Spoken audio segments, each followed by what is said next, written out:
আসুন আজ আমরা ইতিহাসের সেই প্রান্তরে ফিরে যাই যেখানে ঈমানের শক্তি দিয়ে অসম্ভবকে সম্ভব করা হয়েছিল।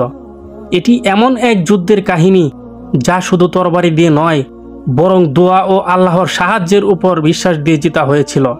এটি হলো ইসলামের ইতিহাসে সত্য ও মিথ্যার প্রথম সরাসরি মোকাবেলা, ইসলামের প্রথম এবং সবচেয়ে গুরুত্বপূর্ণ যুদ্ধ, বদরের যুদ্ধের পূর্ণাঙ্গ কাহিনী। যেই যুদ্ধটি 13 বছর মক্কার বুকে আমাদের প্রিয় নবী হজরত মুহাম্মদ সাল্লাল্লাহু আলাইহি ওয়াসাল্লাম এবং তার সাহাবীরা সহ্য করেছিলেন অনেক অত্যাচার, অনেক কষ্ট। এমনকি তারা আল্লাহর হুকুমে তাদের প্রিয় জন্মভূমি মক্কা ছেড়ে মদিনায় হিজরত করতে বাধ্য হয়েছিলেন। কিন্তু মদিনায় আসার পরেও কি তারা শান্তিতে ছিলেন? না, মক্কার কুরাইশরা তাদেরকে শান্তিতে থাকতে দেয়নি। তারা মুসলিমদের এই নতুন শক্তিকে বিনাশ করে দেওয়ার জন্য ষড়যন্ত্র করতে লাগলো। ঠিক সেই সময় নবী খবর পেলেন যে মক্কার সবচেয়ে বড় ব্যবসায়ী নেতা কুরাইশদের এক বিশাল বাণিজ্য মেলা নিয়ে সিরিয়া থেকে মক্কার দিকে ফিরছেন। আর সেই কাফেলায় ছিল প্রায় 50,000 স্বর্ণমুদ্রার সম্পদ, যেই সম্পদগুলোর একটি বড় অংশই ছিল মক্কা থেকে তাড়িয়ে দেওয়া মুসলিমদের লুট করা সম্পদ। এরপর নবী করিম সাল্লাল্লাহু আলাইহি ওয়াসাল্লাম সাহাবীদের সাথে পরামর্শ করলেন এবং তিনি সিদ্ধান্ত নিলেন এই বাণিজ্য কাফেলাকে যেভাবেই হোক আটকাতে হবে।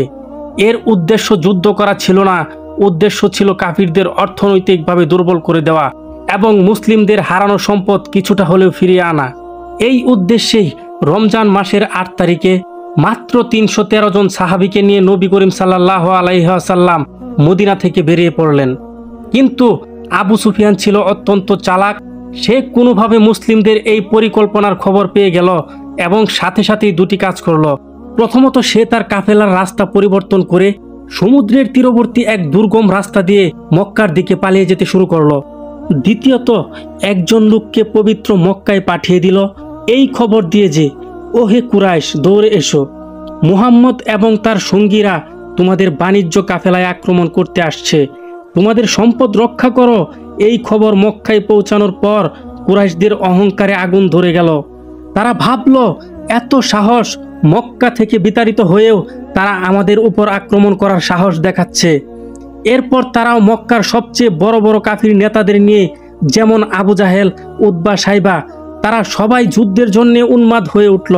আবু জাহেল তো চিৎকার করে বলল, আমরা বদরের প্রান্তরে যাব, সেখানে 3 দিন থাকব, উট জবাই করে খাবো, মদ পান করব আর নর্তকীদের নাচ দেখব।